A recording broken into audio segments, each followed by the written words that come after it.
ngàyនេះគឺជាថ្ងៃ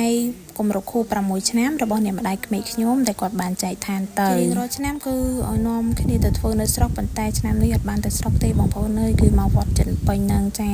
ហើយវត្តដែលកំពុងតែឡើងទៅហ្នឹងគឺហៅថាវត្តវិហារលើពួកខ្លះគាត់ប្រហែលជាស្គាល់ហើយវត្តវិហារលើគឺនៅតាមជើងភ្នំអន្តរដែលទូទៅគេហៅភ្នំឧដុង្គបងប្អូនភ្នំឧដុង្គនេះគឺមានរហូតដល់7វត្តហើយវត្តដែលខ្ញុំបានយកចង្ហាន់ទៅប្រគេនព្រះសង្ឃហ្នឹងគឺហៅថាវត្តវិហារលើបន្ទាប់ពីប្រគេនចង្ហាន់ក៏ដូចជាភេសជ្ជៈផ្សេងទៅដល់ព្រះសង្ឃហើយយើងក៏ចុះមកវិញដើម្បីឡើងទៅលើកំពូលភ្នំឧដុង្គចាទេសភាពនៅតាមជើងភ្នំនឹងគឺស្អាតប៉ុណ្ណឹងហើយចុះទម្រាំឡើងទៅលើមិនដឹងថាស្អាតប៉ុណ្ណាទេព្រោះលើកទី1ដែលខ្ញុំមកទីនេះទេសភាពនៅតាមជើងភ្នំនេះវិញបងប្អូនហើយសិតតែដើមឈើត្រជាក់ហ្មងដើមសំណាងថ្ងៃហ្នឹងអត់ភ្លៀងហើយក៏អត់បើថ្ងៃដែរសតុំអញ្ចឹងទៅពេលយើងដើរទៅក៏អត់សូវមានអារម្មណ៍ថាហើយពេលដែលពួកខ្ញុំទៅដល់ហ្នឹងដោយសារតែយើងទៅយ៉ាងពីព្រឹកដែរបងប្អូនអញ្ចឹងទៅក៏អត់សូវមានមនុស្សទេអត់សូវមានមនុស្សច្រើនប្រសាសន៍របស់លោកយាយលោកតាដែលគាត់នៅទីនោះកម្មចិន្តាឡើងទៅលើកំពូលភ្នំ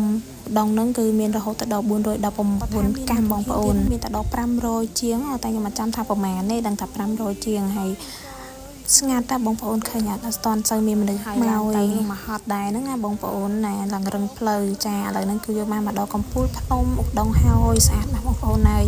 ស្អាតខ្លាំងមែនតើព្រៃឈើខាងក្រោមវិញខៀវស្ងាត់មើលឃើញទន្លេឃើញបឹងចាឃើញផ្ទះរបស់ប្រជាពលរដ្ឋនៅស្ថិតនៅតាមជើងភ្នំហ្នឹង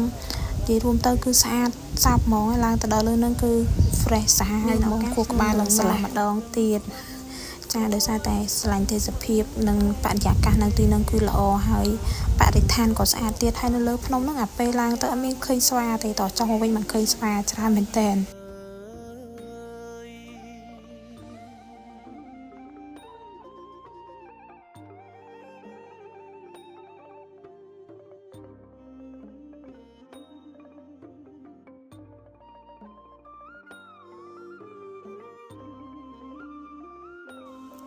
ហ្នឹងហើយបងប្អូនអរគ្នាបន្ទាប់ពីយើងឡើងភ្នំចុះភ្នំហត់ហើយហេវហត់អត់កម្លាំងហើយក៏មកដើរផ្សាររកទិញអីញ៉ាំម្ដងជាងដែរហើយអ្នកទាំងអស់គ្នានៅក្នុងផ្សារហ្នឹងគឺម្ហូបអស់តោះហ្មងមានសពគ្រប់បែបយ៉ាងម្ហូបខ្មែរទាំងប្រមាណគឺកោះយកមកហើយមាន់អាំងត្រីអាំងចានំខ្មែរម្ជូរអំពិលអីបុកកន្ទុយហេះអីហ្នឹងគឺមានសពគ្រប់បែបយ៉ាងហ្មងបងប្អូនណាគឺខ្វះតែលុយទិញឯងគាត់តែរៀងត្រូវគឺសំដែរគ្រប់បែបយ៉ាងដែរប៉ុន្តែមិនមែនជាចំណង់ចំណូលចិត្តរបស់ខ្ញុំទេខ្ញុំអ្វីដែលខ្ញុំចូលចិត្តគឺបង្អែមហើយនឹងសាច់មាន់សាច់អង្កែបហ្នឹងបងប្អូនហើយមានអាកោខ្ទិះអាកោធម្មតាហ្នឹងចាមានគេវិញទៅគឺស្នាគ្រប់បែបយ៉ាងគឺមាននៅទីនេះហ្មងបងប្អូនមកលើក្រោយដាក់លុយមកច្រើនមកសកម្មភាពថ្ងៃនេះគឺអត់មានអីច្រើនទេបងប្អូនមានតែប៉ុណ្្នឹងឯងដោយសារតែយើងទៅធ្វើបុណ្យផងហើយបន្ទាប់ពីធ្វើបុណ្យហើយក៏ឆ្លៀតដើរលេងអញ្ចឹងណាអរគុណច្រើនបងប្អូនជូនបុណ្យ